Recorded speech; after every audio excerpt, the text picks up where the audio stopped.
হায় রে সাহাবীরা, আমার নবীর চেহারার দিকে তাকায়া নিজের জিন্দেগিটা এমনি কুরবান করে দিতেন।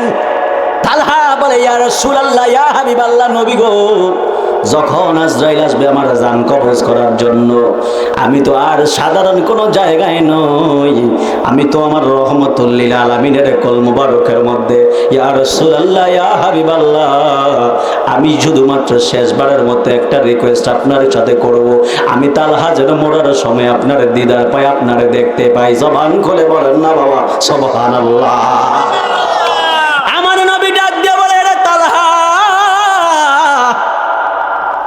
তুমি আমার এত বেশি মহব্বত করো, এমন ভাবে কথা বলতে বলে দীর্ঘ একটা আলোচনা আমি সংক্ষেপ করে বলি। তালহা রাদিয়াল্লাহু তাআলা আনহু যেই মাত্র তালহা দুনিয়া থেকে বিদায় নিয়ে গেলেন, আমার নবী তালহা রাদিয়াল্লাহু তাআলা আনহুর লাশ মোবারক কোল থেকে যেই মাত্র এমনি নিচে নামাইতে গেল, নিচে নামাইতে যাওয়ার সময় ওই যে পাহাড়ের কোণার মধ্যে লুকিয়ে আছিল ওই বদমাশগুলা, কাফেরগুলা, হঠাৎ কইরা একটা পাথরের টুকরা মারলো। ওই টুকরাটা আইসা আমার রাসূলের পাকের মাথা মোবারকের মধ্যে পড়লো। জবান খুলে বলা যাবে কি বাবা নাউজুবিল্লাহ। হায় রে, নবীর যেই দেহের মধ্যে মশা মাছি বাসতো না, যেই নবীর দেহের মধ্যে পোকামাকড় বাসতো না, মশা বাসতো না, যেই রাসূলের পাকের দেহের মধ্যে রৌদ্রের তাপ পড়তো না, ওই নবীর গায়ের মধ্যে কেমনে পাথর মারলো। আমার নবী পাথর যেই মাত্র মাথার মধ্যে পাথরটা পড়লো, আমার নবী হাত দিয়া যেই মাত্র এইভাবে ধরছে, আরেকটা পাথর মাইরা দিছে, ওই পাথরটা এসে নবীর দন্দন মোবারকের মধ্যে পড়লো। আমার নবীর দন্দন মোবারক শহীদ হইয়া, আল্লাহু আকবার বলেন না, জোরে বলেন না, আল্লাহু আকবার বলেন। হায় রে, যেই নবীরে না বানাইলে আল্লাহ আসমান জমিন বানাইতো না, যেই নবীরে না বানাইলে যেই কাফেররা নবীরে পাথর মারলে এরাও হইতো না, ওই নবীর দন্দন মোবারক শহীদ কইরা জমিনের মধ্যে পালায়া দিল। আমার রহমতুল লিল আলামিন একটা হাত দিয়া মাথার মধ্যে এমনি ধরছে, আরেকটা হাত দিয়ে এমন ভাবে ধরছে রে, নবীর আরেকজন নবী এমন ভাবে ধরতে ধরতে আমার নবী ওই উহুদের ওই ময়দানের পাশে একটা গর্ত ছিল, গর্তের মধ্যে পড়ে গেছে। সাহাবীরা তো যুদ্ধ করতেছে, সাহাবীরা যুদ্ধ করতে যায় দেখে, হঠাৎ কইরা একজন সাহাবী তাকায়া দেখে, সাহাবী তাকায়া দেখে আমার নবীরে দেখা যায় না। কয় নবী তো এই জায়গার মধ্যে ছিল, নবী কই, নবীরে দেখা যায় না। কিন্তু ওই গর্তের চতুর্পাশে আমার নবীর বহনকারী যে উট ছিল, এই উটটার নাম ছিল কসওয়া। ওই কসওয়া নামক উটটা শুধুমাত্র গুড় গুড় গুড় গুড় গুড় গুড় করতেছে, কিন্তু উট তো কথা বলতে পারে না, শুধুমাত্র গুইরা গুইরা সাহাবীদেরকে সংকেত দেয়, আরে তোমরা যার জন্য যুদ্ধের জন্য পাগল পাড়া হয়ে গেছো, ওই রহমতুল লিল আলামিন এই জায়গার মধ্যে পড়ে আছে। একজন সাহাবী যুদ্ধ বন্ধ কইরা একটা দৌড় দিয়ে আসে, আসার পরে দেখে আমার রহমতুল লিল আলামিন এই জায়গার মধ্যে পড়ে আছে। আমার নবীর তিনি কোল মোবারকের মধ্যে উঠাইলেন, উঠার পরে তিনি দেখতেছে আমার রহমতুল লিল আলামিনের দন্দন মোবারক যে শহীদ হয়ে গেছে, ওই দিক দিয়া রক্ত মোবারক বের হইয়া হইয়া দাড়ির মধ্যে চলে আসতেছে। এবার ওই সাহাবী ডাক দিয়া বলে, সাহাবী মনে মনে বলে, ওই সাহাবী বলে, জগৎবাসীরা আমি শুনতে পাইলাম আমার জিবরাইল আইসা নবীরে ডাক দিয়ে বলে, ইয়া রাসূলুল্লাহ, ইয়া হাবিবাল্লাহ, ও মায়ের নবী গো, কাফেররা আপনারে পাথর দিয়া দন্ত মোবারক শহীদ কইরা দিছে। ইয়া রাসূলুল্লাহ, ইয়া হাবিবাল্লাহ, ও মায়ের নবী, আপনার দন্ত মোবারকের যে রক্ত মোবারক গুলো বের হইতাছে, আপনার দাড়ি মোবারক বেয়ে বেয়ে যদি একটা ফোঁটা যদি রক্ত এই জমিনের মধ্যে পড়ে, আমি আল্লাহ কিয়ামত পর্যন্ত এই জমিনের মধ্যে আর ফসল দিতাম না। চিৎকার মেরে বলেন না বাবা আল্লাহু আকবার। আর জবান খুলে বলেন ইয়া রাসূলুল্লাহ। নবী ডাক দিয়া বলে, একটা রক্তের ফোঁটা যদি জমিনের মধ্যে পড়ে, জমিনে আর ফসল উঠবে না। ওই সাহাবী রহমতুল লিল আলামিনের রক্ত কে ফেললো, এমন ভাবে হাতটা বাড়াইয়া দিছে দাড়ি মোবারকের নিচের দিক দিয়া, রক্ত বেয়ে বেয়ে যাইতেছে, রক্ত ফান করতেছে, জোরে কন্যা সুবহানাল্লাহ। নবী ডাক দিয়া বলে, আব্দুল্লাহ ইবনে জুবায়ের, তুমি রক্ত কি করতেছো? কয়, ইয়া রাসূলুল্লাহ, কে ফেলছে?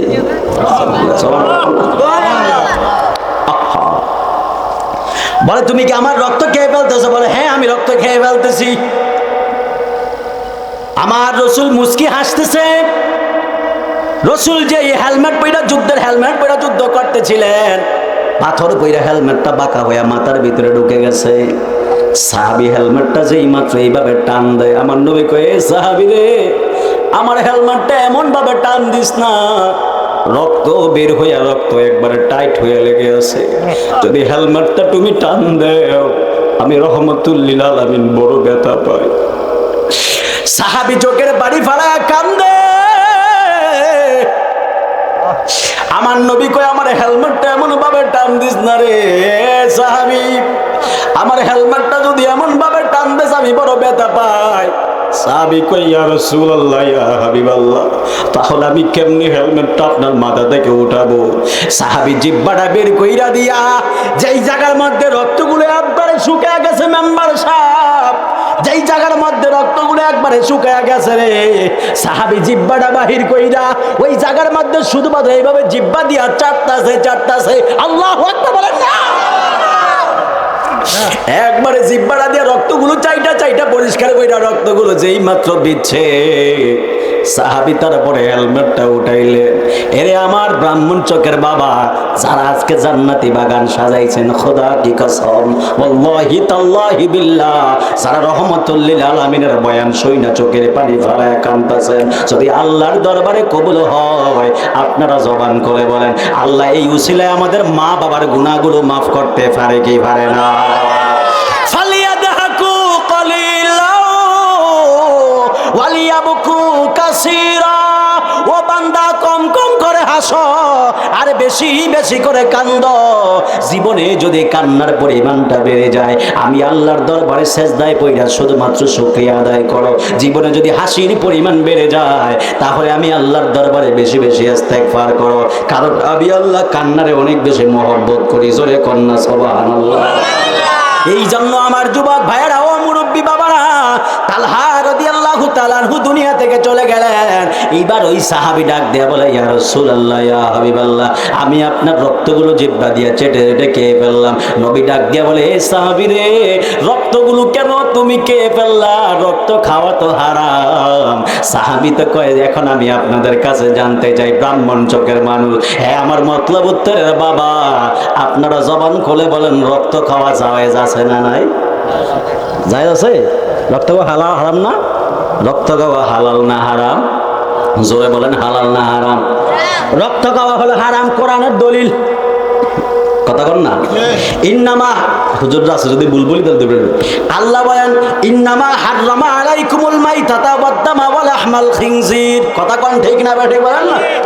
আল্লাহ ডাক দেয়া কয়, বান্দা, ইন্নামা হাররামা আলাইকুমুল মাইতাতা ওয়াদ-দামা ওয়া লাহমাল খিনজির। তিনটার কথা আল্লাহ বলেছেন। তিনটার প্রথম নম্বরে বলেছেন, আল্লাহ বলেছেন মৃত জীবজন্তু খাওয়া হারাম। তারপরে আল্লাহ বলেছেন ওয়াদ-দামা, এবং রক্ত খাওয়া হারাম, ওয়া লাহমাল খিনজির, এবং শুকরের গোশত খাওয়া হারাম। কয়টার কথা বলেছেন? জোরে বলেন, কয়টা কথা বলেছেন? সবচাইতে ভয়ঙ্কর হারাম হলো মরা পশু পাখি খাওয়া। মরা পশু পাখি খাওয়া হলো সবচাইতে বড় হারাম। তারপরে 2 নম্বরের হারাম হলো রক্ত খাওয়া হারাম। 3 নম্বরের হারাম যেটা হলো শুকরের গোশত খাওয়া হারাম। এখন তো কোরআন তো কইছে রক্ত খাওয়া হারাম। এ মৌলবী, তুমি জি বলো আমার নবী আমার ভাইয়ের মতো, যদি নবী তোমার ভাইয়ের মতো হয়, সাহাবীরা যে উহুদের ময়দানে নবীর রক্ত মোবারক খাইলো, তাহলে তো ওই সাহাবীরা হালাল হারাম রে হারাম মনে করে খাইলো, তাহলে তো হারাম রে হালাল মনে করে খাইলে বেঈমান। কথা কর না ঠিক না? কিন্তু আমার নবী ডাক দেয়া কয়, সাহাবী, ও সাহাবী, কি মনে কইরা তুমি রক্তগুলো খাইলা? কয়, আমি জানি না, তবে আমি এতটুকু বলতে পারি, আমার রহমতুল লিল আলামিনের রক্ত মোবারক একটা নিয়ামত। জোরে কন্যা সুবহানাল্লাহ। আমার নবী ডাক দিয়া বলে, সাহাবী রে,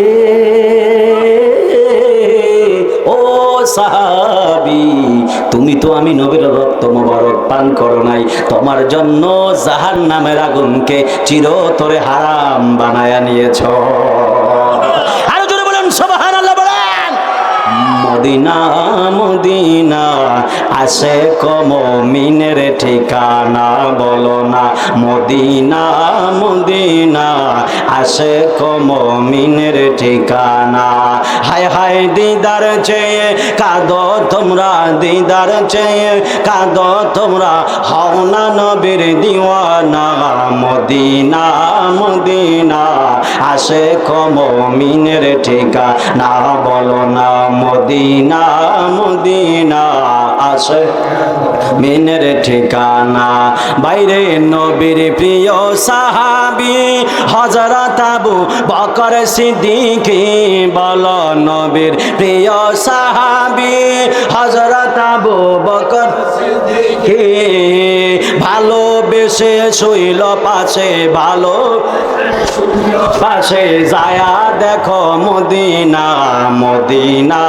মদিনা আশিক মুমিনের ঠিকানা বলো না মদিনা মদিনা আশিক মুমিনের ঠিকানা হায় হায় দিদার চেয়ে কাঁদো তোমরা দিদার চেয়ে কাঁদো তোমরা হও না নবীর দিওয়ানা মদিনা মিনের ঠিকানা বলো না মদিনা মদিনা ও ভাইজান জালালউদ্দিন সুয়ুতি ৭৫ বার দেখল নবীজি বলেন জালালউদ্দিন সুয়ুতি ৭৫ বার দেখল নবীজি এতবার দেখিয়াও নবী এতবার নবী তৃপ্তি তাহার মিটল না মদিনা মদিনা আশিক মুমিনের ঠিকানা বলো না মদিনা মদিনা আশিক মুমিনের ঠিকানা হায় হায় দিদার চেয়ে কাঁদো তোমরা দিদার চেয়ে কাঁদো তোমরা হও না নবীর দিওয়ানা মদিনা মদিনা আশিক মুমিনের ঠিকানা বলো না মদিনা মদিনা আশিক মুমিনের ঠিকানা আমাকে আমার মালিক হুজুর ফোন দিয়েছিল আমার ওস্তাদ তো যে হাদিসে কারিমাটা আমি তেলাওয়াত করেছিলাম এটা মালিক হুজুর আমাকে দরজ দিয়েছেন বলছেন বাবা এটা তুই পড় তোর কাজে লাগবে মারহাবা কন্যা ওই হাদিসটা আজকে শোনাবো আপনাদেরকে মালিক হুজুর আমাকে ফোন দিয়েছিল যে ইয়াজুল তোমার 15 তারিখে খালি আছে কিনা আজকে আমার প্রোগ্রাম ছিল ফরিদগঞ্জ চান্দ্রাবাজার তো আমি বলছি হুজুর প্রোগ্রাম আছে তবে আমি ওখানে একটু কথা বলে দেখি ইয়ে করা যায় কিনা যাই হোক আল্লাহ রাসূলের মেহেরবানি ওনারা বলতেছে হুজুর প্রোগ্রামটা আমরা 15 তারিখ থেকে একটু আগাইতে চাচ্ছি আপনি কি বলেন আমি বলতে ভালো হয় পরে 8 তারিখ কইরাইছি মারহাবা কন্যা তো আজকে আবার আরেকটা টিপ আছে ওটা আবার গজারিয়া ওই যে গুয়া গাছে কয় না এটা শেষ করে আবার এটা ধরুন ইনশাআল্লাহ দোয়া কইরেন তো এই দোয়াটি কেন আমরা আবুল কাসেম রেজবির মারহাবা কন্যা কারণ সত্য কথা কইতে কোনো ডর আছে নাকি ডর আছে যখন তোমার কেউ ছিল না তখন ছিলাম আমি এখন তোমার সব হয়ে আছে পরে হয়েছে আমি তা আমি চাই না যখন আমার সব হয়েছে আমার আবুল কাসেম রেজবি যেন আমাকে এটা বলতে না পারে এখন তোর সব হয়েছে পর হয়েছে আমি এটা যেন আমার কইতে না পারে এই জন্য আমি ওইটা বাদ দিয়ে বলছি আগে এটা যদি পরে ওটা 10টার দিকে ধরতে পারলে পারুম আর দেরি হইলে মাফ চাই কানো ধরে যাই হোক সর্বোপরি তো কাসেম ভাই আমার ফোন দিয়েছিল যে রিয়াজুল ফ্রি আছো কিনা আমি বলছি হ্যাঁ ভাই ফ্রি আছি যাই আসছি আপনাদের দোয়া আলহামদুলিল্লাহ সবকিছুই আমার আবুল কাসেম রেজবি যেমন আমি আসছি অনেক মুরিদরা কইছিল হুজুর আমি একটা জিনিস দেখছি কি আমি দেখছিলাম হুজুর আমনের মুখের মধ্যে থুতু দিছিল মিন্টু ভাই আসেনি এখানে ওই যে মিন্টু ভাইদের দিকে একটা মাহফিলে গেছিলাম আমি 2018 সালে কার জন্য হাসান নাকি জানো না ওদের মাহফিল হাসান কই এই তো আছে মারহাবা কোন মারহাবা তো এখন মাহফিলে যাওয়ার পরে আসলে সব মানুষ দাম ভাই তো মারহাবা কোন এই মানে এই ফেসগুলো আমার খুব পরিচিত হয়তো একটু ডিস্টেন্স ব্যস্ততার কারণে খুব দেখা হয় না মতলব উত্তর মানুষের সাথে হয়তো মাহফিলে দৌড়াদৌড়ি এমনি যাওয়া হয় না দুইবারই দরবারে যাওয়ার ইনভাইট ছিল এবার যাইতে পারি নাই ইন্ডিয়া থেকে আসছি মাহফিল কইরা আইসা তারপরে রওনা দিয়েছিলাম তো প্রতি একটু সমস্যার কারণে পরে আর যাওয়া হয়নি গেছিলাম অনেক দূরই গেছিলাম পরে আবার ফেরত চলে আসছি যাই হোক তারপরে আল্লাহ পাক আবাল কবুল করেছেন এই মানুষগুলোর সাথে আল্লাহ আবার দেখা হওয়ার তৌফিক দিয়েছেন আমারও বেশ ভালো লাগতেছে আপনাদের কেমন লাগে সর্বোপরি বাজান যেটা বলবো এই মতলব উত্তরের জন্য আল্লামা আবুল কাসেম রিজভী রাদিয়াল্লাহু তাআলা আনহু আল্লাহর একটা বিশেষ নিয়ামত ছিল, এখনো আছে, কথা কোন ঠিক না বেঠিক? এবং আজকে আপনারা ধন্য, হুজুর কেবলার যোগ্য উত্তরসূরি এই মাহফিলে এসেছেন, এটা আপনাদের জন্য বড় খুশনসিব, বড় খুশনসিব। কারণ রাসূল বলেছেন কোন জমিন দিয়ে যদি আল্লাহর ওলিগণ হক্কানি আলেম উলামা যদি হেঁটে যায়, ওই কদমের উসিলায় আল্লাহ পাক কবরের আযাব 40 দিন পর্যন্ত মাফ করে দেয়। আর একটু আস্তে বলেন সুবহানাল্লাহ। কারা কারা ঘুমাইছেন একটু হাত তোলেন। আছেন কেউ? আছেন? তাহলে কারা কারা ঘুমান না একটু হাতটা দিল দেখান তো। নারায়ে তাকবীর, নারায়ে রিসালাত, আহলে সুন্নাত ওয়াল জামাত, নূরে মদিনা দরবার শরীফ, মারহাবা কোন। তো বাজান, যেটাই আমার পুরানো অভ্যাস, যখন তেলাওয়াত টান দিব মাঝে মাঝে সুবহানাল্লাহ আলহামদুলিল্লাহ ইয়া রাসূলুল্লাহ বলবেন। রাজি আছেন তো ইনশাআল্লাহ? মনে অনেক জ্বালা, জ্বালাগুলো আজকে বলবো ইনশাআল্লাহ। কারণ আশেকার মাসুক না হলে প্রেমটা জমে না, কথা কন না ঠিক না বেঠিক? ফোলাডি না আনছে আবার কি স্টাইল একটা আনছে আমার বড় মরা ধরা, আমি আবার হাতটা করে আপনি কষ্ট করে আমি আবার হাতটা একটু বেশি লাগি তো ফোলাফাইন মানুষ, আমার কোন সময়টা উল্টে ফেললে আবার দোষ ধরেন না আবার ভাবে। একটু আল্লাহু আকবার বলেন, আরো জোরে বলেন আল্লাহু আকবার। হায়াতের মালিক কে? রিজিকের মালিক কে? আমাদের সুখের মালিক কে? দুঃখের মালিক কে? হালাল খাওয়ার মালিক কে? হারাম খাওয়ার মালিক কে? হারাম খাওয়ার মালিক আল্লাহই তো খাওয়ায়, কিন্তু আল্লাহর মালিক না কেউ উপায় নাই। যাই হোক, সদা সর্বদা হালাল খাওয়ার দরকার আছে না নাই? আরো জোরে বলেন আছে না নাই? এই জন্য সব সময় সদা সর্বদা হালাল খাবেন, দুরূদ শরীফ বেশি বেশি পড়বেন। আমার হুজুর কেবলা বলে মুরাকাবা মুশাহাদা করার জন্য বলে না, বেশি বেশি করবেন, আল্লাহ যেন কবুল করে। পড়েন আমিন, আরো জোরে বলেন আমিন। আল্লাহু আকবার ওয়ালিল্লাহিল হামদু। বিসমিল্লাহির রাহমানির রহিম।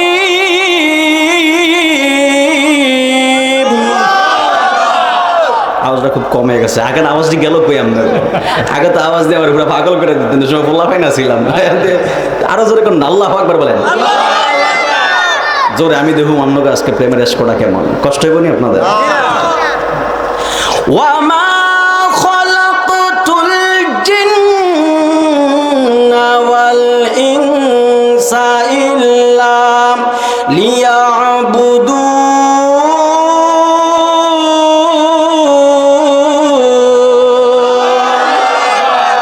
আরো জোরে কন্যা আল্লাহু আকবার।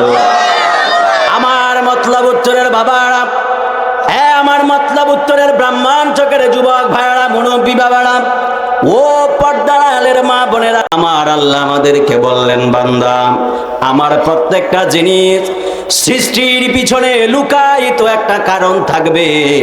ওই কারণগুলো যদি তোমরা খুঁজে বের করতে পারো, তাহলে আমি আল্লাহ রব্বুল আলামিনের শান বুঝতে তোমাদের অসুবিধা হবে না। জোরে বলুন সুবহানাল্লাহ। এই জন্য আমার যুবক ভাইয়েরা, মুরব্বী বাবারা, আপনারা আকাশের দিকে তাকাইলে দেখবেন শত শত মাইল উপরে কিছু কিছু ছোট ছোট পাখি উড়ে, কথা কন না ঠিক না ঠিক বলেন? আমরা সাধারণত দেখি পাখি বাসা বাঁধে গাছের ডালের মধ্যে, জমিন থেকে পোকা খেয়ে তারপরে পাখিগুলো জীবন ধারণ করে। কিন্তু আকাশের মধ্যে এতগুলো পাখি উড়ে, এই পাখিগুলো তো নিচের দিকে নামে না, তাহলে পাখিগুলো সারাদিন আকাশের মধ্যে উড়ে উড়ে কি খায়? জোরে কন্যা আমার নবী, আপনার নবী বলেছেন সাহাবায়ে কেরাম, পৃথিবীর জমিনের মধ্যে সৃষ্টি যা কিছু রয়েছে মানুষ এবং জিন ব্যতীত বাকি সব যা কিছু রয়েছে সব কিছু আমার আল্লাহ মানুষদের খেদমতের জন্য বানিয়েছেন। জোরে কন্যা সুবহানাল্লাহ। এখন এই পাখিগুলো মানুষের খেদমত কেমনে করে? এই পাখিগুলো মানুষের খেদমত কেমনে করে? পাখিগুলো কেন সৃজন করা হলো? আমার নবী, আপনার নবী বলেছেন আকাশের মধ্যে উপরে যেই পাখিগুলো উড়ে, আকাশ থেকে কিছু কিছু পোকামাকড়, জীবা একবারে বিষাক্ত পোকামাকড় জমিনের মধ্যে পড়তে চায়। এই পোকাগুলো যখন জমিনের মধ্যে পড়ে, এই পোকাগুলো যদি জমিনের মধ্যে পড়তো, আল্লাহর বান্দা যতগুলো দুনিয়ার জমিনে রয়েছে, আমার আল্লাহর বান্দাদের ফসলগুলো নষ্ট হয়ে যাইত। জোরে কন্যা নাউজুবিল্লাহ। এই জন্য আমার যুবক ভাইয়েরা, এই জন্য আমার আল্লাহ আকাশের শূন্যের মধ্যে পাখিগুলো সারাদিন শুধুমাত্র উড়ায়, উড়ায়া উড়ায়া আমার আল্লাহ ওই পাখি দিয়া ওই বিষাক্ত পোকাগুলো খাওয়ায়, যাতে আল্লাহর বান্দার জমিনের ফসলের মধ্যে ক্ষতি না হয়। জবান খুলে বলা যাবে কি বাবা সুবহানাল্লাহ? এটা একটা উদাহরণ দিলাম বোঝানোর জন্য। এই জন্য আল্লাহ আমার কোরআনুল কারীমের মধ্যে বলেন, ওয়ামা খালাকতুল জিন্না ওয়াল ইনসা ইল্লা লিয়াবুদুন।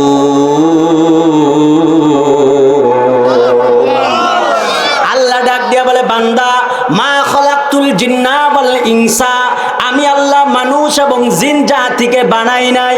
প্রথমে আল্লাহ ডাক দিয়া বলে, মা খালাকতুল জিন্না ওয়াল ইনসা, আমি আল্লাহ মানুষ এবং জিন জাতিকে বানাই নাই। ইল্লা হরফে ইস্তিসনা, হ্যাঁ আমি তবে বানিয়েছি লিয়াবুদুন, আমি আল্লাহ রাব্বুল আলামিনের ইবাদতের জন্য। জোরে কন্না সুবহানাল্লাহ। এই জন্য আমার চোখের বাবারা, মত্তাবুত্তুরের বাবারা, আমি আপনাদের কাছে জানতে চাই, আপনারা জবান খুলে বলেন না, ফজরের নামাজের মাধ্যমে ইবাদত হয় কার? যোহরের মাধ্যমে ইবাদত হয় কার? আসর মাগরিব এশারের মাধ্যমে ইবাদত হয় কার? রোজা সদকা হজ যাকাত যা কিছুই করেন না কেন ইবাদত হয় কার?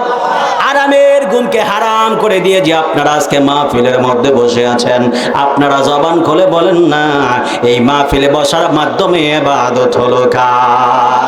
সব কিছুর মাধ্যমে যদি আল্লাহর ইবাদত হয়, আল্লাহর ইবাদত হয়ে যাওয়ার পরে যদি আমরা আল্লাহরে প্রশ্ন করি, আল্লাহ আপনি বলেছেন আপনার ইবাদতের জন্য আমাদেরকে বানাইলেন, আমরা তো আপনার ইবাদত করতেছি, আল্লাহ এই ইবাদতের বদৌলতে কি আপনি কি দিবেননি?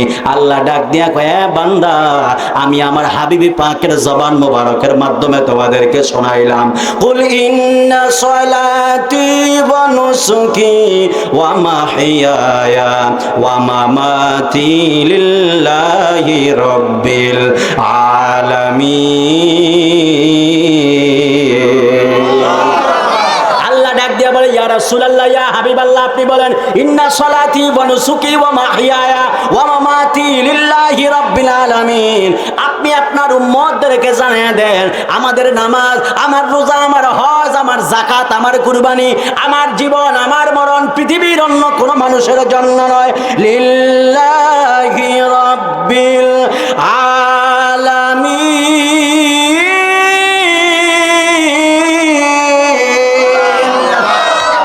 সব কিছু হবে আল্লাহর জন্য। সব যদি আপনি আল্লাহর জন্য দিতে পারেন, যদি আল্লাহরে প্রশ্ন করি, আল্লাহ সব আপনার জন্য দিয়ে দিলাম, আপনি কি আমাদেরকে কিছু দিবেন না? আল্লাহ ডাক দেয়া কয়ে, বান্দা, আমি আল্লাহ আরে যদি তোমরা একবার ডাকো, আমি আল্লাহ তোমাদের ডাকে সাড়া দেই 70 বার। জোরে কন্যা সুবহানাল্লাহ। এখন যদি আল্লাহরে কষ্ট হইতেছে না আপনাদের, আমি জাস্ট ভূমিকাটা একটু বোঝানোর চেষ্টা করতেছি, তারপরে আমি আলোচনার দিকে যাব। আল্লাহরে যদি বলি, আল্লাহ না তো আপনারে ডাকি, আল্লাহ আল্লাহ বইলা আপনি আমাদেরকে কেমনে ডাকেন? আল্লাহ ডাক দিয়ে কয়, বান্দা, ফাযকুরুনি আযকুরুকুম, আমি আল্লাহকে ডাকো, আমি আল্লাহ তোমাদের ডাকে সাড়া দিব। যদি প্রশ্ন করি, আল্লাহ আপনাকে তো আমরা ডাকি আল্লাহ আল্লাহ বইলা, আপনি কি আমাদেরকে নাম দইরা দইরা ডাক দেননি? আল্লাহ কয়, না না বান্দা, আমি আল্লাহ তোমাদের নাম ধরে ধরে ডাক দেই না। ও আল্লাহ, তাহলে আপনি আমাদেরকে কেমনে স্মরণ করেন, কেমনে ডাকেন? আল্লাহ ডাক দিয়ে কয়, আযকুরুকুম আইবির রহমাতি আইবিল মাগফিরাতি, আমি আল্লাহ তোমাদের উপর রহমত নাজিল করি আর তোমাদের গুনাহগুলো মাফ কইরা দিয়া আমি আল্লাহ তোমাদেরকে স্মরণ করি। জোরে কন্না সুবহানাল্লাহ। আরে হাত তুলে বলেন সুবহানাল্লাহ বলেন। এই জন্য বাবারা আমার, আল্লাহ আমাদেরকে স্মরণ করবে আমাদের গুনাহগুলো ক্ষমা করার মাধ্যমে। যদি আল্লাহরে আজকে যদি আমরা খুশি করতে পারি, আপনারা যেমনি সুবহানাল্লাহ, আলহামদুলিল্লাহ, ইয়া রাসূলুল্লাহ বলেন, বিকট আওয়াজ দিয়া দিয়া যদি আল্লাহরে ডাক দেন, খোদা কি কসম, আল্লাহর যদি ভালো লেগে যায়, আপনারা জবান খুলে বলেন না, আমার আল্লাহ আমাদের গুনাহগুলো মাফ করতে পারে কি পারে না? হে আমার আশিকিন, জাকিরিন, মুহিব্বিন বাবা আজিরা রে,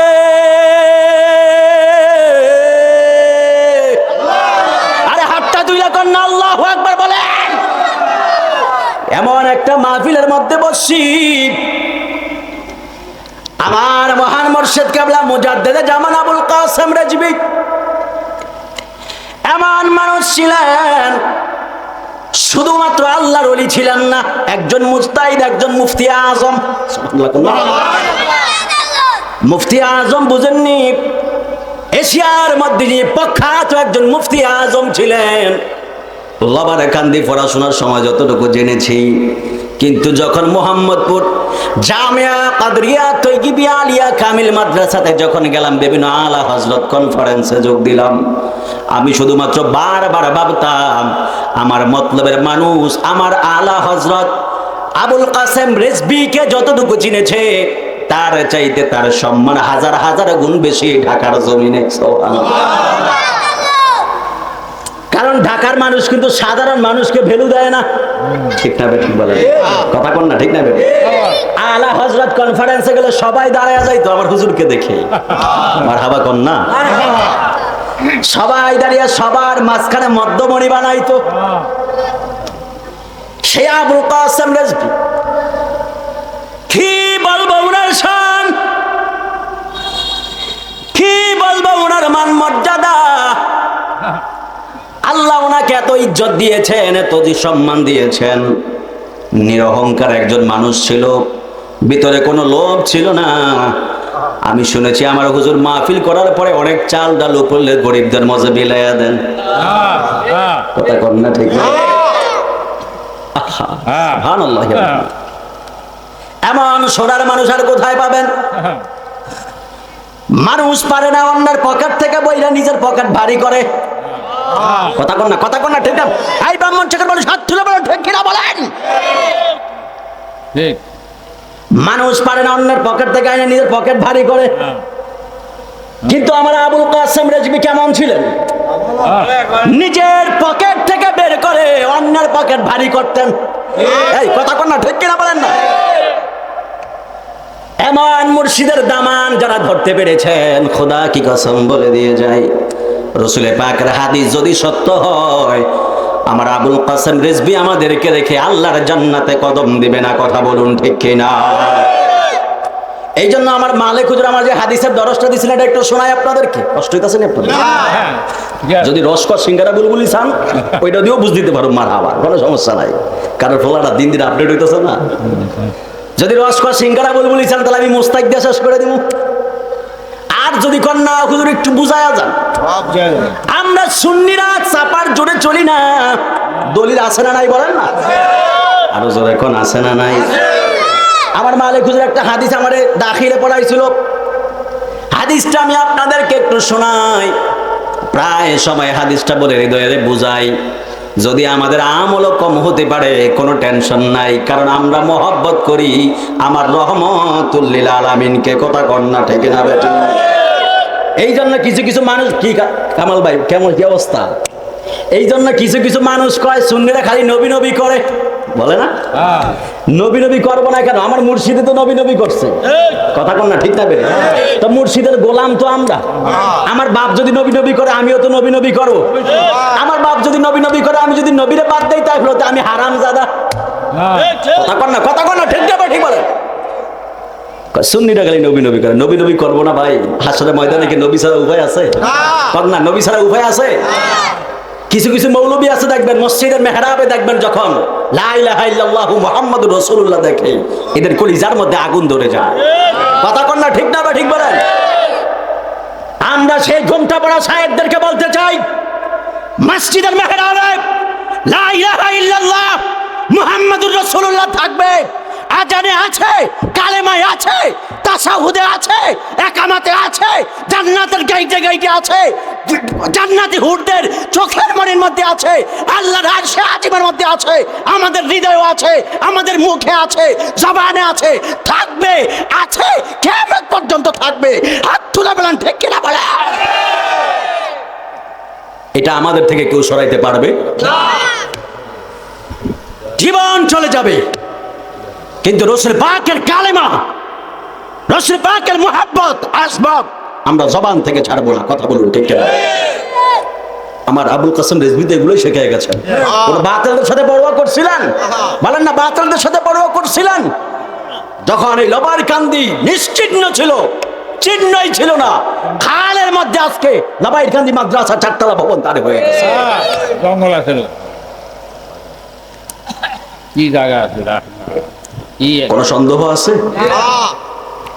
যত অকর্ম জায়গা আছে। এই জন্য আমার যুবক ভাইয়েরা, আমার ভাই শ্রদ্ধাভাজন মাওলানা হাবিবুল্লাহ মহসিন সাহেব তিনি বলেছেন, যদি তোমরা গুনাহ করো রসুলে পাকের দরবারে যাও, রসুলে পাকের দরবারে যায়, রসুলের কাছে যাওয়ার পরে যদি আমার রসুল যদি তোমাদের পক্ষ হইয়া যদি আমি আল্লাহর কাছে দোয়া চাই, ক্ষমা চাই, আমি আল্লাহ তোমাদেরকে মাফ করে দিব। এই জন্য আমার যুবক ভাইয়েরা, মুরব্বীরা খুব গভীর মনোযোগ দিবেন। বাংলা মোবাইল দিয়া কোরআন শরীফ পইরা হাদিস পইরা ফতোয়া দিতে যায়েন না। এই জন্য কোরআনের আয়াত দিয়া কোরআনকে ব্যাখ্যা করার মতো ক্ষমতা লাগবে, হাদিস দিয়া হাদিসকে ব্যাখ্যা করার মতো ক্ষমতা লাগবে। কথা বল না, ঠিক না? ঠিক না?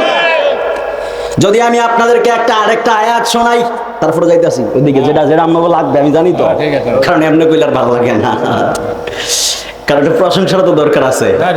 সবসময় কস দিলে তো হয় না, একটু রসেরও তো দরকার আছে। কথা কর না, ঠিক না বেটে? এই জন্য আমার যুবক ভাইয়েরা, আল্লাহ পাক কোরআনুল কারীমের মধ্যে বলেন, ফাসাব্বিহ বিহামদি রাব্বিকা ওয়াস্তাগফির ইন্নাহু কানা তাওয়াবা।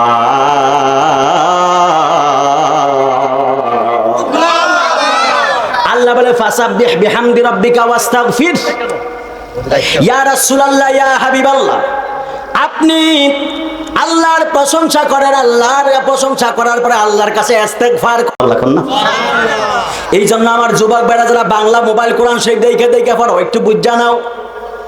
আল্লাহ বলছে, ইয়া রাসূলুল্লাহ, আপনি আমি আল্লাহর প্রশংসা করেন, তারপরে আমি আল্লাহর কাছে ক্ষমা প্রার্থনা করেন। আমি আপনাদের কাছে জানতে চাই, এই গুনার জন্য মাপ চাইবে তিনি জিনার গুনাহ আছে। কথা কর না, ঠিক না বেঠি?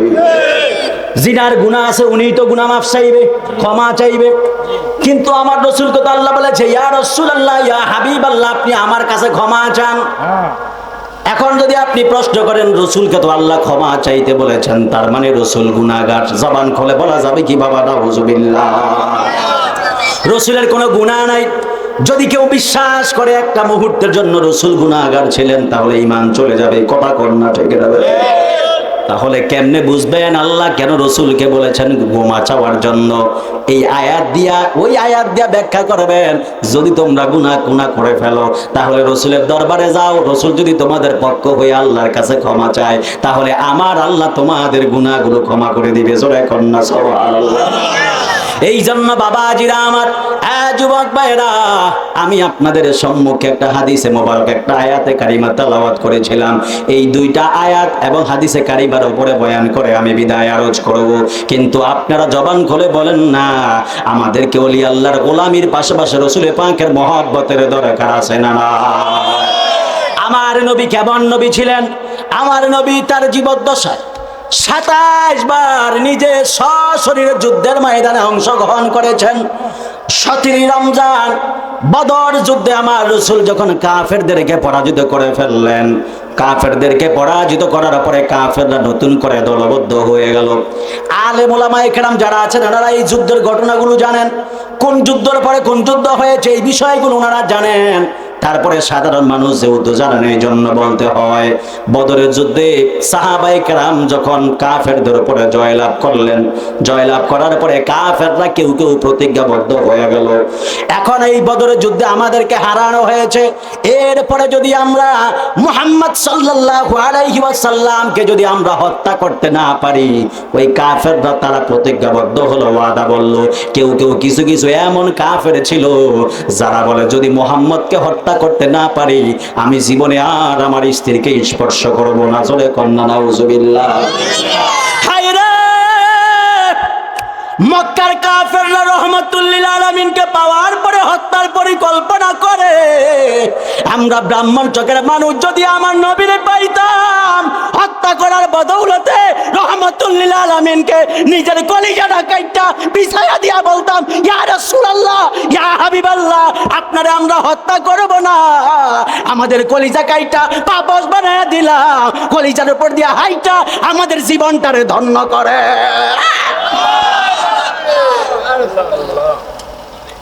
মক্কার মানুষ আমার রাহমাতুল লিল আলামিনকে পাইলো, নবীরে পাওয়ার পরে নবীরে ইজ্জত দিতে জানে নাই, নবীর মূল্য বুঝতে পারে নাই। কিছু খাই না জোয়ান ফুলাই করে না। আমার বাপে কয় ভাই, আমার কয় কি বাজার দিয়ে তো চিল্লাস কি লিগা, চিল্লাইস না আর তুই একটু চিল্লালে বাজার একটু চাটা খাই, আমি আব্বা আমার মনে থাকে না, আসলে মনে থাকে না। ওই দিন শরীয়তপুর 2.5 ঘন্টা জোর করে 2.5 ঘন্টা বয়ান করাইছে। তো যাই হোক করছি আমরা দোয়া, এবং আমার আবুল কাসেম হুজুরের দোয়া। কেন বলি জানেন? কারণ হলো এই আবুল কাসেম, আমি যদি মতলব উত্তরের লবাইরকান্দি মাদ্রাসা এবং আবুল কাসেম রেজবি হুজুরের অবদান যদি আমি অস্বীকার করি, তাহলে আমি সাইফির আর কিছু নাই। ঠিক আছে, এটা আপনাদের খুশি করার জন্য না, বা আপনারা আমার কটা মাহফিলের দাওয়াত দিবেন এই জন্য না। তাই তো 2-3 বছর তো খুব মাহফিল খুব কম করছি, মানে এই অঞ্চলে। বাইরে তো আলহামদুলিল্লাহ চলে, আমাদের দোয়ায় খুবই চলে। তো এমনটা না যে মাহফিলের জন্য বলতেছি, এটা মনে করেন না। আমি সাইফিরে যদি মনে করি যে এই লবারকান্দি মাদ্রাসা এবং আবুল কাসেম রেজবি হুজুরের অবদান আমার ওপর নাই, তাহলে আমার আসলে আর কিছুই নাই। কারণ আমি একটা মুকুল ছিলাম, আমার ফুল ফুটছে এই মতলব উত্তরে লবারকান্দি থেকে। মারহাবা করেন না, আর জোরে করেন না মারহাবা বলে। আমার আবুল কাসেম রেজবি, ও কে জানি একটা মুরব্বী ছিল, মুরগি কি জানি নামটা ভুলে গেছি আমি, আসলে আগে খুব সালা দিদার বক্সনে কে জানি আমার নিয়ে হুজুর নিয়ে কথা, হুজুর মাদ্রাসার ছাত্র তাহাইরির মতো আওয়াজ করে। হুজুর করেন জি না, তাহাইরির মতো না, ওটা আমি দোয়া করে দিলাম, ওই তাহাইরির চাইতে বড় হয়েছে। কামাল ভাই ছিল, আপনি গজল গাইছেন, হুজুর 500 টাকা দিয়ে আপনাকে বলছে তোমার আমি দোয়া করে দিলাম, আপনি টাকা দিতে চান নাই, বলছে টাকা না দোয়া দিলাম তোমার, আল্লাহ তোমাকে দেখবে। কামাল ভাই ছিল, চোখের পানি ফেলে দোয়া করছে, শীত বার বদলতে মারহাবা চলতেছে, মারহাবা কর না। এই জন্য আমার যুবক ভাইয়েরা মাঝে মাঝে ডানে বামে যাই, দীর্ঘ সময় ভালোবাসা আবার বোরিং ফিল করে অনেক সময়। কথা কন না, ঠিক না বেটি? ভালোবাসার মাঝে মাঝে একটু ঝগড়াও লাগতে হয়, তাহলে আবার ভালোবাসাটা মজবুত হয়, জমে। ওই যে কয় জমে, বুঝে না? প্লেয়ার না রি, অলরাউন্ডার তো কই দাইছো না রি। এই জন্য আমার যুবক ভাইয়েরা, মক্কার কিছু কিছু কাফেররা প্ল্যান করলো, যদি মুহাম্মদকে যদি আমরা হত্যা করতে না পারি, জীবনে স্ত্রী স্পর্শ করব না। আবার কেউ কেউ এমন ভাবে ওয়াদাবদ্ধ হয়ে গেল, যদি মুহাম্মদকে যদি আমরা হত্যা করতে না পারি, জীবনে আর কোনোদিন গোসল করতাম না, গায়ে তেল লাগাইতাম না। জোরে করনা নাউজুবিল্লাহ। ছাগলের পাগলামি বুদ্ধি। এমন ভাবে বদরের যুদ্ধে পরাজিত হবার পরে, তারপরে যে যুদ্ধটা ছিল সেটা হলো উহুদের যুদ্ধ। কোন যুদ্ধ বুঝছেন? যুদ্ধের সিরিয়াল বুঝছেন? মুসলমান হিসেবে ইতিহাস জানতে হবে। আজকে জুমায় আমি মুসলমানদের ইতিহাস বলছিলাম, আমার মুসলিমরা হুজুর জীবনে এই কথা শুনি নাই। আচ্ছা, আপনারা কি এটা জানেন ওসমান রাদিয়াল্লাহু তাআলা ওনাকে যখন শহীদ করা ছিল, উনি কিন্তু এমনি স্বাভাবিকভাবে মরে নাই। ওনাকে যখন শহীদ করা হয়েছিল, শহীদ করার পরে ওসমান রাদিয়াল্লাহু তাআলা আনহুর লাশ মোবারক যে ফোড়া দিতে চাইছিল, এটা আপনারা জানেন? জানেন? জানেন না তো, খালি জানবেন কোনটা? 5 বছর সৌদি আরব থেকে এমন হাতটা দিতে হইব, এমন হাত উঠাইতে হইব, পীর মানা শারেক, মাজার যে জিয়ারত করুন শারেক, তারাবি 8 রাকাত, বিলাত কিয়াম বেদাত, খালি এইটাই জানবেন, আর ইসলামের কোনো খোঁজ খবরই নেই। আপনারা কি এটা জানেন ওমর রাদিয়াল্লাহু তাআলা আনহু কিভাবে দুনিয়া থেকে বিদায় নিয়েছেন? জানেন এগুলা? ওমর রাদিয়াল্লাহু তাআলা আনহুকে ফজরের সময় ওনার নিজ দেহরক্ষী তরবারি দিয়ে পেটটা পর্যন্ত ছিদ্র করে দিয়েছে, যাকে উনি সেনাপতি দেহরক্ষী হিসেবে রেখেছেন। ওনার পেটটা ছিদ্র করে দিচ্ছে। উনি দুধ খেলে দুধ পেট দিয়ে বের হয়ে যেত, পানি খেলে পেট দিয়ে বের হয়ে যেত। ইতিহাস জানেন আপনারা? খালি আইসে মিলাদ কেন বেদাত সুন্নিরা এগুলা করে, খালি এগুলা বেড়া।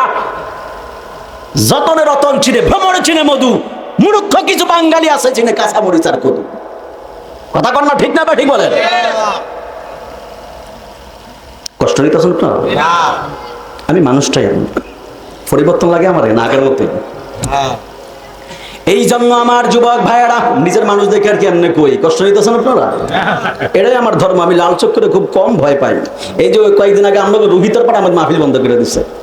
প্রধান বক্তা ছিলাম আমি আর একজন তাজুল ইসলাম ছাত্রদিনা চেঙ্গারসরের, উনি আসেন, মাহফিল বন্ধ করে দিচ্ছে। তো কি হয়েছে ভাই? একদিক দিয়ে রিজিক বন্ধ হইলে আরেক দিক দিয়ে আইয়ে, কথা কর না, ঠিক না? ঠিক বলেন কি যে মামলাটি মারি 15,000 করে, বেড়া তোরা খালি মাহফিল বন্ধ করতে পারো, আমি তো খালি 10, 12, 15 করে মারতাছি। মারহাবা কর না, টেনশন করি না। তারপর খুব আফসোস লাগছে এই মাহফিলটা বন্ধ করে দিল, আমি নাকি ভণ্ড। আচ্ছা, আমি কি ভণ্ডামিটা করছি ভাই? আমি কি কোনোদিন নাচছি? আমার কোনো ভিডিও আছে যে আমি নাচছি, গান গাইছি? কোনো ভিডিও নাই, তারপরে নাকি আমি ভণ্ড। ওই শরীয়তপুর বেটার পোস্টার করছে, স্লোগান দিছে, মিছিল দিছে, এই ভণ্ড এই শরীয়তপুরে আসতে পারবে না। নরসিংহপুর কি যেন একটা এলাকা শরীয়তপুরে আসতে পারবে না, তার মাহফিলটা বন্ধ করে দিছে।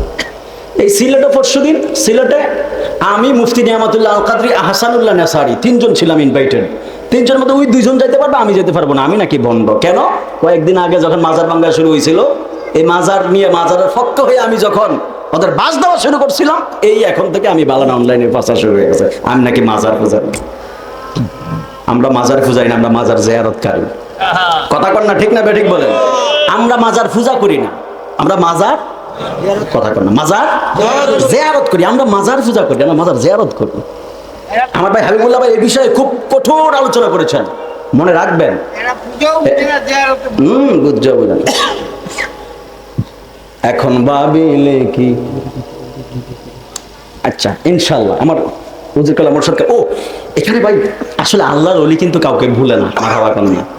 হঠাৎ করে একদিন আমি আমার মেসেঞ্জারে দেখি আল্লামা আতাউল মুস্তাফা রিজভী হুজুর কাবলা, বর্তমান গদিনীশীন হুজুর কাবলা, আমাকে হঠাৎ করে কল দিছে। কি রে ভাই, হুজুর আমার কল দিল হঠাৎ করে, ফোন দেখে দিচ্ছে, রিয়াজুল কি অবস্থা তোমার, তোমার দিন যাবত দেখি না, কত সাক্ষাৎ হয় না, দেখি না তো অনেকদিন। তা কাছে হুজুর আল্লাহ যদি কবুল করে দেখা হবে। ঠিক কয়েকদিন পরেই মাহফিলটার জন্য ফোন হয়েছিল।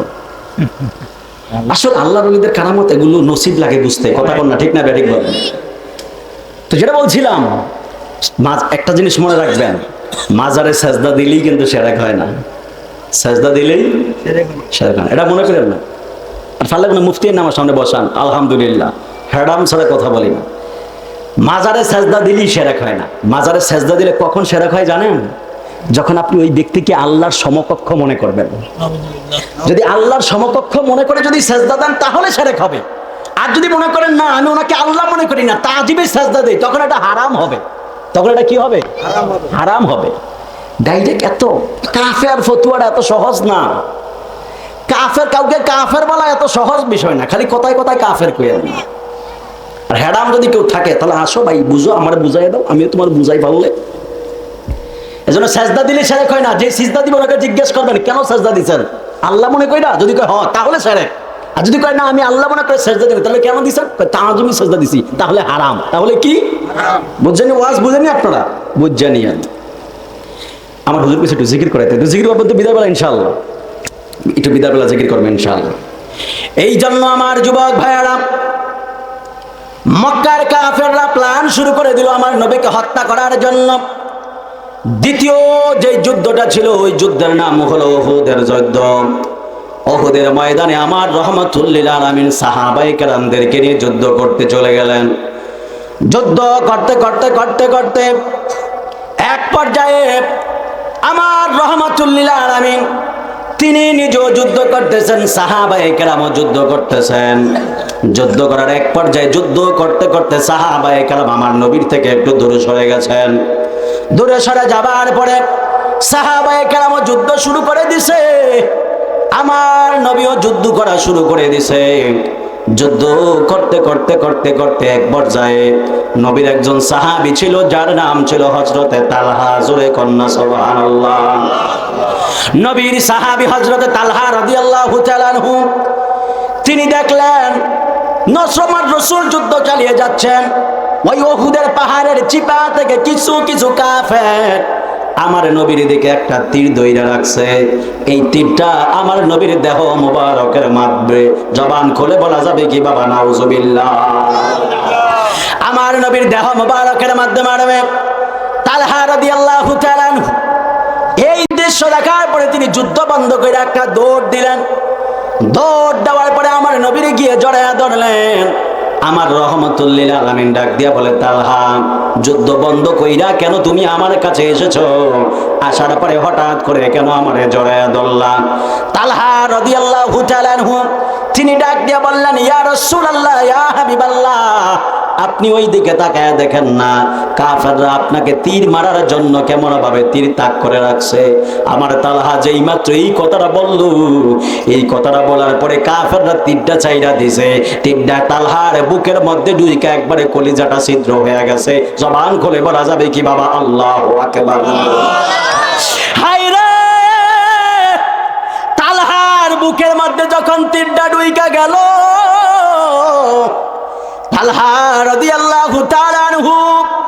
আমার নবীর কুল মুবারকের মধ্যে তিনি শুয়ে পড়লেন। নবী ডাক দিয়ে বলে, রে তালহা, ও তালহা, তোমার তিড্ডা তো বুকের মধ্যে ঢুকে গেছে। তিড্ডা তো বুকের মধ্যে ঢুইকা কলিজাটা একবারে ছিদ্র হয়ে গেছে। তালহা রাদিয়াল্লাহু তাআলা আনহু বললেন, ইয়া রাসূলুল্লাহ, ইয়া হাবিবাল্লাহ, কোনো সমস্যা নাই, কোনো সমস্যা নাই। যখন তালহা রাদিয়াল্লাহু তাআলা আনহু তিনি আবার দেখলেন আরেক জায়গা থেকে আরেকটা তীর মারতেছে, তালহা রাদিয়াল্লাহু তাআলা আনহু তিনি আবার দাঁড়ায় গেলেন। দাঁড়ায় যেই মাত্র দাঁড়াইছে, আরেকটা তীর আইসা তার দেহের মধ্যে ঢুকে গেল। এমন ভাবে কয়েকটা তীর ঢুকার পরে তালহা রাদিয়াল্লাহু তাআলা আনহু তিনি জমিনের মধ্যে পড়ে গেলেন। আমার রহমাতুল লিল আলামিন তালহা রাদিয়াল্লাহু তাআলা আনহুর মাথাটা কোলের মধ্যে নিয়া, কোল মুবারকের মধ্যে নিয়া আমার নবী তালহার মাথায় হাত বুলাইতেছে। তালহা, এই তালহা রে, আমারে বাঁচানোর জন্য তীরের আঘাত পাইলা। তালহা বলে, ইয়া রাসূলুল্লাহ, ইয়া হাবিবাল্লাহ, ইয়া রাসূলুল্লাহ, আমার বুকের মধ্যে যেই তীরটা ঢুকছে, এই তীরটা আমার কলিজার মধ্যে একবারে ঢুকে গেছে। এই কথা বলার পরে তিনি চোখের পানি ফেলায় কান্দে। আমার রহমাতুল লিল আলামিন ডাকতে বলে, তালহা রে, তুমি কি ব্যথার যন্ত্রণা চোখের পানি ফেলায় কান্না করো কিনা? তালহা রাদিয়াল্লাহু তাআলা আনহু ডাক দিয়া বললেন, ইয়া রাসূলুল্লাহ, ইয়া হাবিবাল্লাহ, ও মায়ার নবীজি, এই তীরের যন্ত্রণায় তো আমি কাঁদি না। কয়, তালহা তুমি কেন তাহলে কাঁদতেছো? তালহা বলে, ইয়া রাসূলুল্লাহ, ইয়া হাবিবাল্লাহ, আমি তালহা কেন চোখের পানি ফেলায় কাঁদি জানেননি? একটা মাত্র কারণ, সেটা হলো আপনি রহমাতুল লিল আলামিনের জন্য জীবন দিতে পারা আমি তালহার জন্য বড় সৌভাগ্যের ব্যাপার। জবান খুলে বলা যাবে কি বাবা? সুবহানাল্লাহ। তালহা রে, আমার নবী ডাক দিয়ে বলে, রে তালহা, ও তালহা, তীরের আঘাতটা যেমনই লাগুক না কেন, তালহা, মরণের যন্ত্রণাটা বড় ভয়ঙ্কর। ও তালহা, তুমি মরণের যন্ত্রণাটা সহ্য করতে পারবা কিনা? তালহা রাদিয়াল্লাহু তাআলা আনহু ডাক দিয়া বললেন, ইয়া রাসূলুল্লাহ, ইয়া হাবিবাল্লাহ, আপনি কেমনে আমার এই কথাটা বললেন? ইয়া রাসূলুল্লাহ, মরণের যন্ত্রণা আমি জানি অনেক কঠিন, কিন্তু আমি তালহার মরণের যন্ত্রণা নিয়ে আমি তালহা ভয় পাই না। আমার রহমাতুল লিল আলামিন ডাক দিয়া বলে, ওরে তালহা, কেন তুমি মরণে ভয় পাও না? তালহা বলে, ইয়া রাসূলুল্লাহ, ইয়া হাবিবাল্লাহ, ও মায়ার নবী গো, আমি কেন মরণে ভয় পাবো? নবী ডাক দিয়া বলে, সাহাবীরা, মরণের যন্ত্রণাটা কেমন হবে জানোনি? আজরাইল যখন আইছে তোমার বুকের মধ্যে থাবাড়া মারবো, শরীরের প্রত্যেকটা জোড়া টাস টাস কইরা কইলা যাবে। আল্লাহু আকবার বলে।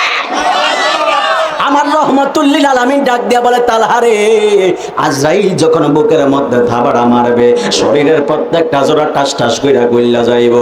মতলব উত্তরে বাবা, আমার ব্রাহ্মণ চোখের বাবা, আপনারা জানেন মানুষ মারা যাবার পরে দেহটা একবারে ঠান্ডা হয়ে যায়। কেন দেহটা ঠান্ডা হয় আপনারা জানেননি? কেন দেহটা শক্ত হয়ে যায় আপনারা জানেননি?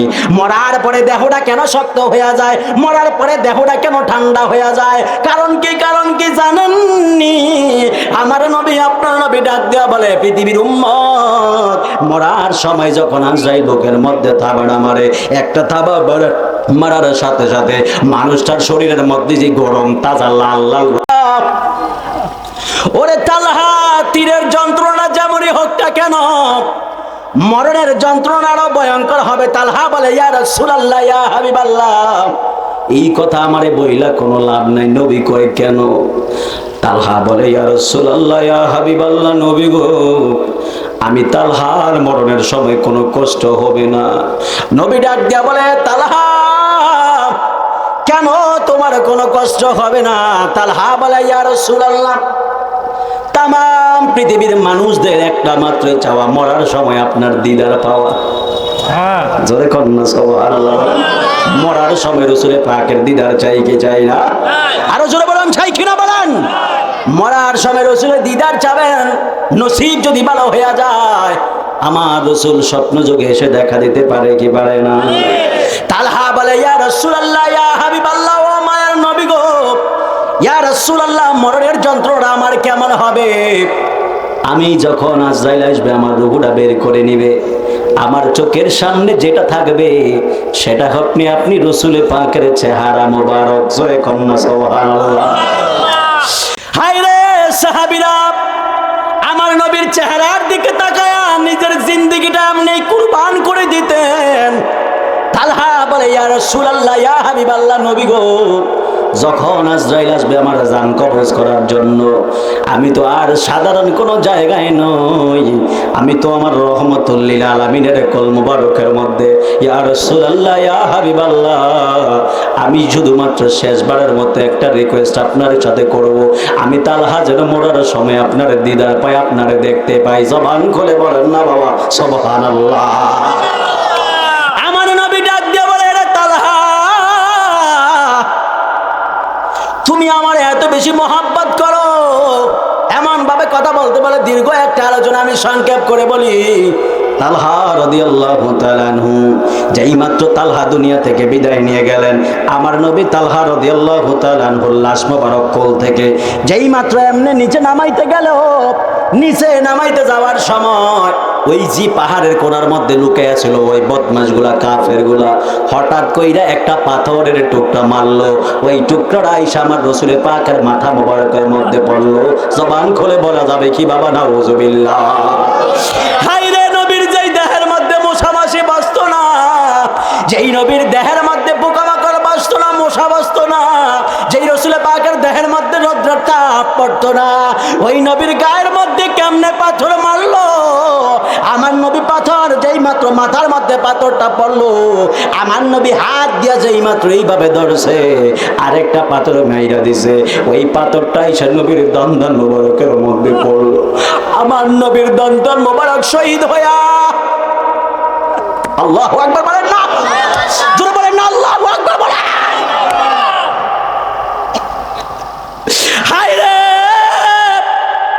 যেই নবীরে না বানাইলে আল্লাহ আসমান জমিন বানাইতো না, যেই নবীরে না বানাইলে যেই কাফেররা নবীরে পাথর মারলে এরাও হইতো না, ওই নবীর দন্দন মোবারক শহীদ কইরা জমিনের মধ্যে পালায়া দিল। আমার রহমতুল লিল আলামিন একটা হাত দিয়া মাথার মধ্যে এমন ধরছে, আরেকটা হাত দিয়ে এমন ভাবে ধরছে রে, নবীর আরেকজন নবী এমন ভাবে ধরতে ধরতে আমার নবী ওই উহুদের ওই ময়দানের পাশে একটা গর্ত ছিল, গর্তের মধ্যে পড়ে গেছে। সাহাবীরা তো যুদ্ধ করতেছে, সাহাবীরা যুদ্ধ করতে যায় দেখে, হঠাৎ কইরা একজন সাহাবী তাকায়া দেখে আমার নবীরে দেখা যায় না। কয় নবী তো এই জায়গার মধ্যে ছিল, নবী কই? নবীরে দেখা যায় না। কিন্তু ওই গর্তের চতুর্পাশে আমার নবীর বহনকারী যে উট ছিল, এই উটটার নাম ছিল কসওয়া। ওই কসওয়া নামক উটটা শুধুমাত্র গুড় গুড় গুড় গুড় গুড় গুড় করতেছে, কিন্তু উট তো কথা বলতে পারে না, শুধুমাত্র গুইরা গুইরা সাহাবীদেরকে সংকেত দেয়, আরে তোমরা যার জন্য যুদ্ধের জন্য পাগল পাড়া হয়ে গেছ, ওই রহমতুল লিল আলামিন এই জায়গার মধ্যে পড়ে আছে। একজন সাহাবী যুদ্ধ বন্ধ কইরা একটা দৌড় দিয়ে আসে, আসার পরে দেখে আমার রহমতুল লিল আলামিন এই জায়গার মধ্যে পড়ে আছে। আমার নবীর তিনি কোল মোবারকের মধ্যে উঠাইলেন, উঠার পরে তিনি দেখতেছে আমার রহমতুল লিল আলামিনের দান মোবারক যে শহীদ হয়ে গেছে, ওই দিক দিয়া রক্ত মোবারক বের হয়ে হয়ে দাড়ির মধ্যে চলে আসতেছে। এবার ওই সাহাবী ডাক দিয়া বলে, সাহাবী মনে মনে বলে, ওই সাহাবী বলে, জগৎবাসীরা আমি শুনতে পাইলাম আমার জিবরাইল আইসা নবীরে ডাক দিয়ে বলে, ইয়া রাসূলুল্লাহ, ইয়া হাবিবাল্লাহ, ও মায়ের নবী গো, কাফেররা আপনারে পাথর দিয়া দন্ত মোবারক শহীদ কইরা দিছে। ইয়া রাসূলুল্লাহ, ইয়া হাবিবাল্লাহ, ও মায়ের নবী, আপনার দন্ত মোবারকের যে রক্ত মোবারক গুলো বের হইতাছে, আপনার দাড়ি মোবারক বেয়ে বেয়ে যদি একটা ফোঁটা যদি রক্ত এই জমিনের মধ্যে পড়ে, আমি আল্লাহ কিয়ামত পর্যন্ত এই জমিনের মধ্যে আর ফসল দিতাম না। চিৎকার মেরে বলেন না বাবা আল্লাহু আকবার। আর জবান খুলে বলেন ইয়া রাসূলুল্লাহ। নবী ডাক দিয়া বলে, একটা রক্তের ফোঁটা যদি জমিনের মধ্যে পড়ে, জমিনে আর ফসল উঠবে না। ওই সাহাবী রহমতুল লিল আলামিনের রক্ত খেয়ে ফেললো, এমন ভাবে হাতটা বাড়াইয়া দিছে দাড়ি মোবারকের নিচের দিক দিয়া, রক্ত বেয়ে বেয়ে যাইতেছে, রক্ত ফান করতেছে। জোরে কন্যা সুবহানাল্লাহ। নবী ডাক দিয়া বলে, আব্দুল্লাহ ইবনে জুবায়ের, তুমি রক্ত কি করতেছো? কই ইয়া রাসূলুল্লাহ খেয়ে ফেলছি।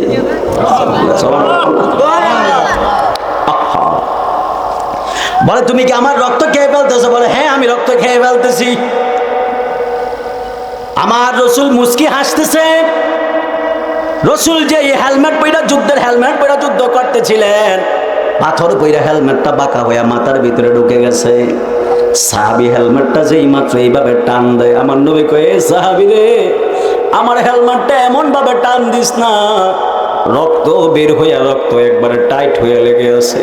যদি হেলমেটটা তুমি টান দেও, আমি রহমতুল লিল আলামিন বড় ব্যথা পাই। সাহাবী চোখের বাড়ি ফাড়ায় কান্দে।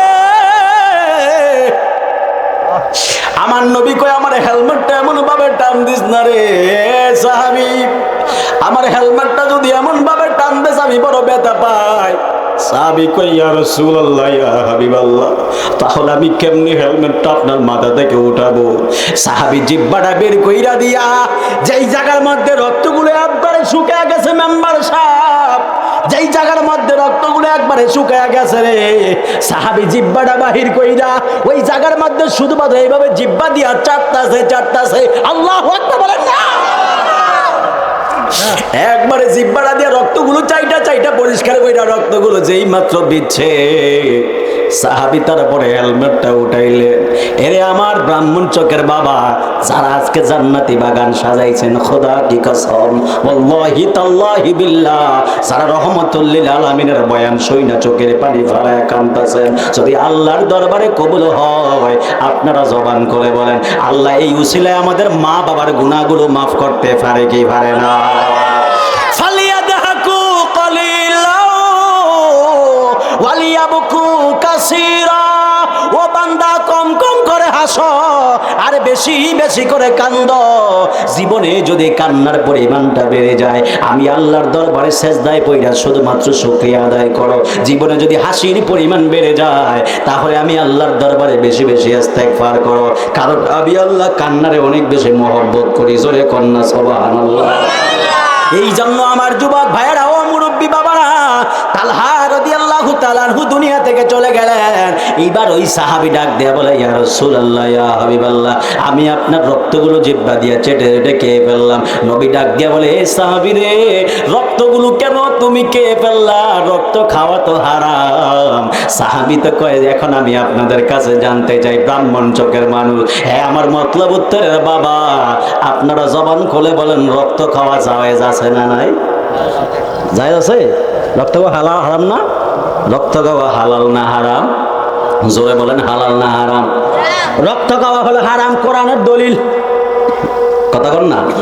ইন্নামা, হুজুররা আছে যদি বুলবুলি দল দেবেন, আল্লাহ বলেন, ইন্নামা হাররামা আলাইকুমুল মাইতাতা ওয়াদ-দামা ওয়া লাহমাল খিনজির। কথা কন ঠিক না বেঠিক বলেন না?